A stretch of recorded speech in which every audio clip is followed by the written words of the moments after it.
आजचा पूर्ण दिवस तर पेपर रोल करण्यामध्येच गेला।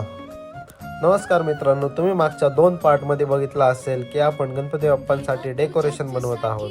तर आज आपलं पहिलं काम होतं की पूर्ण डेकोरेशनला पेपर रोल करून घ्यायचं आणि ते आपण कंप्लीट केलेलं आहे।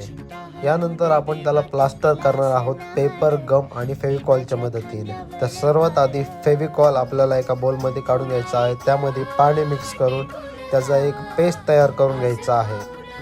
आता हे जे पेस्ट रेडी झालेलं आहे, आता या पेस्ट आणि पेपरचा वापर करून आपण ह्याचे जे एजेस आहेत ते पूर्ण ब्लॉक करून घेणार आहे आणि पूर्ण त्याला ट्रीचं टेक्स्चर देणार आहे। त्यानंतर राहिलेला पेपर जो आहे तो त्याला लावून घ्यायचा आहे आणि एक प्रॉपर प्लास्टरसारखं टेक्स्चर आपल्याला तयार करायचं आहे।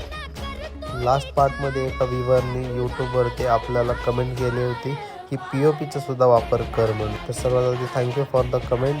आणि नेक्स्ट पार्टमध्ये आपण POPचा वापर करून याला अजून एक लेअर देणार आहोत। काम करून करून दमलो होतो, त्यामुळे 1 कप चहा घेतला।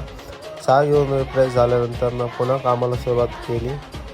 हे जे डेकोरेशन जे मी बनवत आहे ते फार काय अवघड नाही आहे, तुम्ही देखील हे तुमच्या घरी बनवू शकता। तर मित्रांनो, हे डेकोरेशन कंप्लीट झाल्यानंतर माझ्यासमोर एक मोठं टास्क आहे की हे डेकोरेशन मी घेऊन कसं जाणार, कारण आपला बाप्पा इथे नाही तर कोकणात असतो। मी त्याचासुद्धा एक व्लॉग यूट्यूब आणि इंस्टाग्रामला नक्की पोस्ट करेन। त्यासाठी यूट्यूब चॅनल आणि इंस्टाग्रामला फॉलो करायला विसरू नका।